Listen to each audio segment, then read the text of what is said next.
point of RNG is simple. I have a list of retro consoles and a giant library of games. I put the list of consoles into random.org, then have Launchbox randomly select from the list of games I have for that console.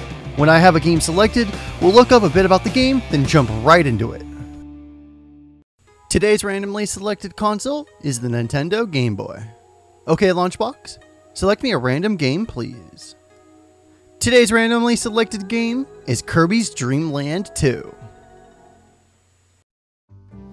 Kirby's Dream Land 2, known in Japan translated to Kirby of the Stars 2, is a platforming video game developed by HAL Laboratory and published by Nintendo for the Game Boy handheld system. It was first released in Japan on March 21st, 1995, and was later released in North America on May 1st, 1995. Kirby's Dream Land 2 continues the adventure of Kirby from Kirby's Dream Land, making it the second game in the Kirby's Dream Land saga and Kirby's Adventure, adding 3 animal friends to aid Kirby in battle.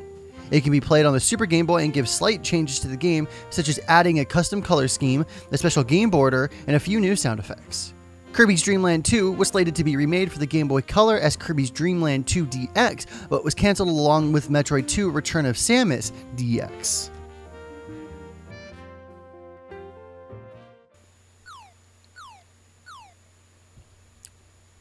Alrighty then, Kirby's Dream Land 2. Alright, let's jump right on in. And it looks like it did get the Super Game Boy to work, so we get to actually see what it would look like on a Super Game Boy, which is kind of cool. Some games don't work well, some do.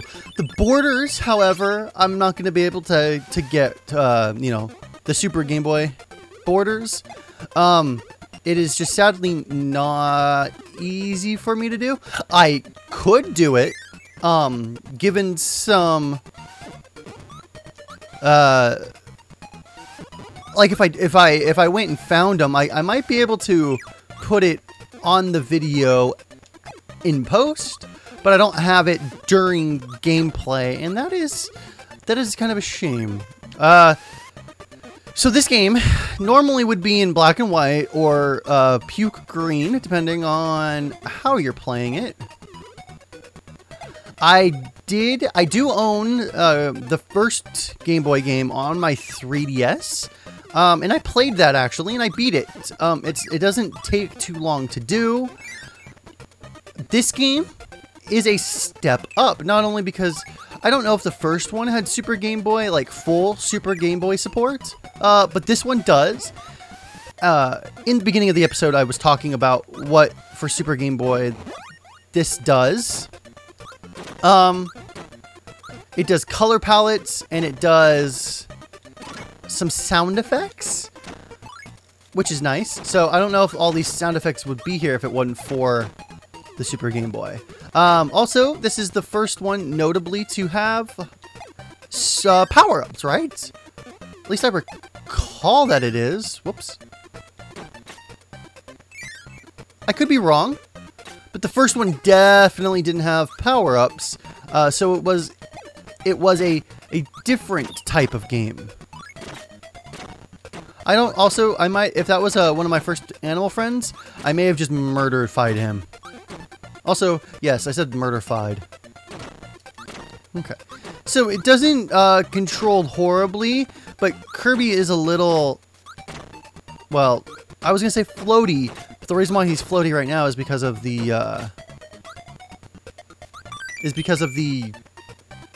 whatchamacallit, umbrella.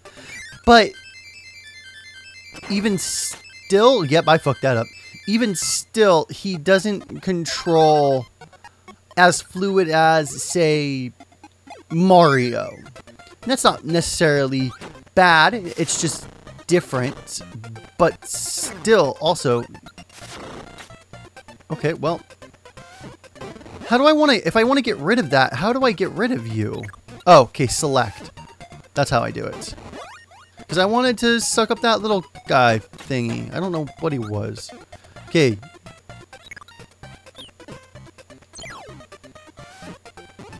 I don't know if he was my friend, but I ate him. Okay, look. Okay, no, you're not my friend. How dare you? Alright, now we're the fire guy. So simple very simple color palette, textures. I mean, it doesn't necessarily need to be... It doesn't necessarily need to be a powerhouse, but for what it is, it looks good. There's no denying it. This, for what this is absolutely fantastic. The Game Boy is an 8-bit handheld, but it was a handheld. So it's not the same classification of 8-bit as, say, NES or Master System. But obviously that's apparent. I'm on a hamster that spits fire, and that's actually probably because I have the fire upgrade or power up. Yeah, I like this game. This is really fun. I don't know if it's available on the 3DS. I would grab it, quite honestly. It's just Kirby fun. If you like Kirby, grab it. There's nothing to not like. In the last RNG episode, I was talking about, I forget the game that was Japanese, and it was for children. That was for like really young children, I think. Well, I got up a little high. That was for really young children, but I think this also suits children, maybe even a little older, skewed a little bit older, where I thought that game was for children 2 to like 5, maybe. Children like 5 to, well, even me, 5 plus, I think that this game works significantly well. It's especially this version, it's on the Game Boy. It's more simple to grasp. It only has a total of 4 buttons for the whole system: A, B, start, and select.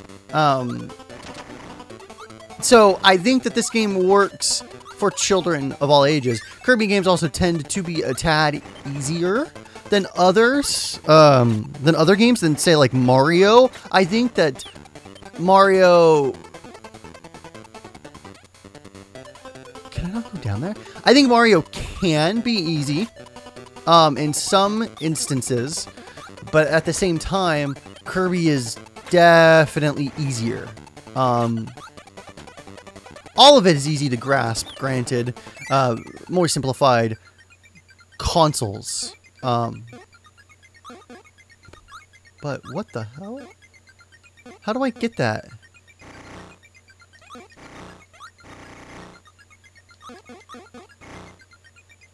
Do I, nope, that's not how I do that. Okay. What the hell?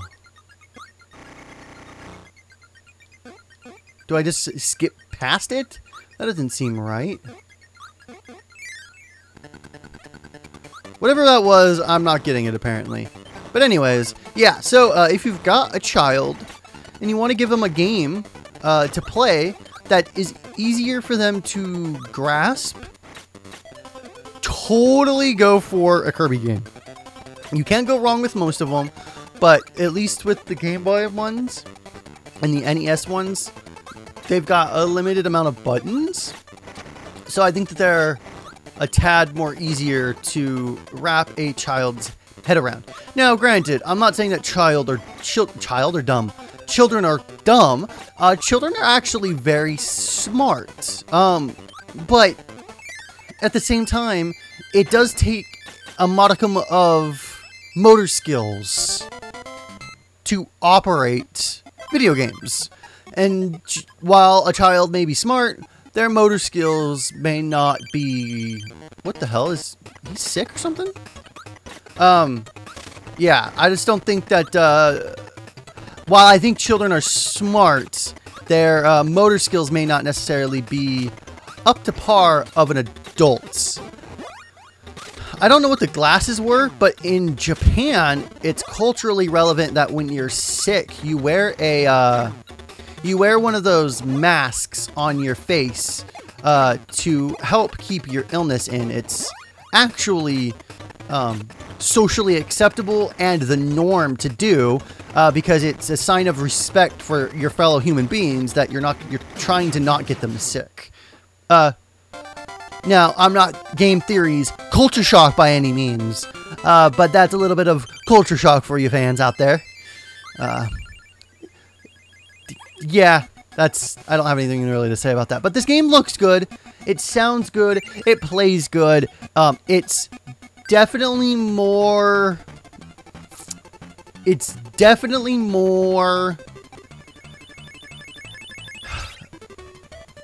more. There is way more to it than the first game. I will tell you that much.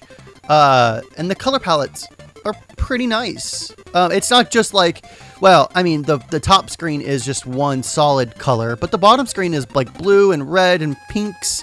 So the Super Game Boy has done some good things for this game.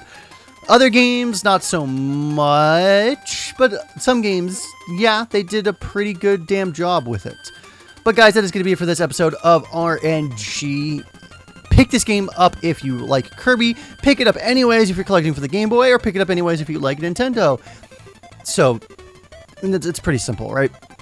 I do RNG twice a week, and I do Let's Plays every day, and now I'm trying to get Let's Plays out on RNG days. That means RNG days, which are Wednesday and Friday, have 2 videos. So if you like the sound of my voice, or if you like the content I make, please consider subscribing, thumbsing it up, and sending it to your friends. I would greatly appreciate it. Subscribing is beneficial to you because then you'll get notified when I release new content, which we've now just established is a lot. Remember, Freaks and Geeks play more games, and I will see you next time. Have a good day.